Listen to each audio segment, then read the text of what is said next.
welcome back to Flora Fun and Food. My name is Lauren and today is yet another video of what I made for our Dungeons and Dragons feast. Today I'm going to show you how I made venison and stout pies. It is a new favorite. Let's go.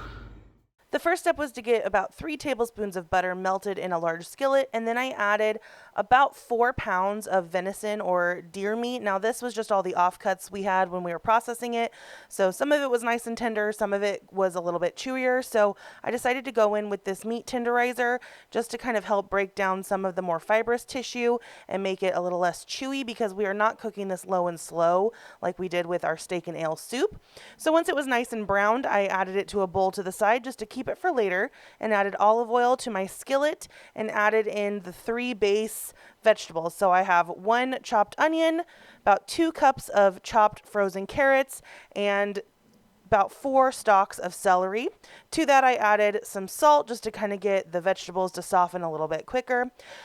For some reason it stopped filming, but I added an entire bottle of Guinness, and then I went in with 2 tablespoons of minced garlic, about a tablespoon of dried mustard, maybe 2 there, and then 2 tablespoons of Worcestershire sauce.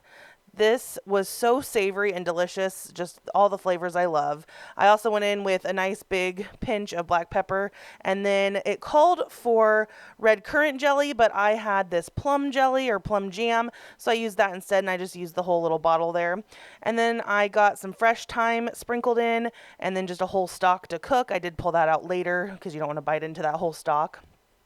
Once the Guinness kind of simmered down for a while, I added 2 large tablespoons of cornstarch to a glass of water and poured that into my boiling mixture just to help thicken it up, because this is a pie filling and we don't want it to be really soupy. So this, you can see, kind of thickens up instantly. Oh, and I did forget to add my tablespoon of red wine vinegar, so I threw it in at the last second.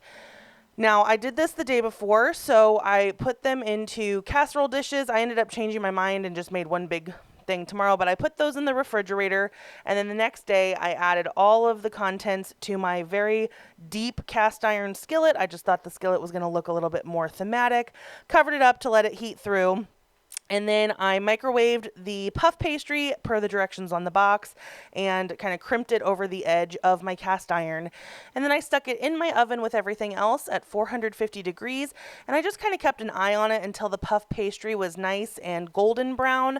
If I remember right, it took about 30 to 40 minutes because it was just still a little bit gooey in the middle. So I just want to make sure it cooked through. And then I didn't like the look of the burnt edges, so I pulled them off. But look how beautiful this feast turned out. The pie, the soup, the sides, everything was so good. If you guys enjoyed this video, please give it a thumbs up and head over to my channel to subscribe for more content like this. And I hope to see you again very soon. Thanks, guys. Bye.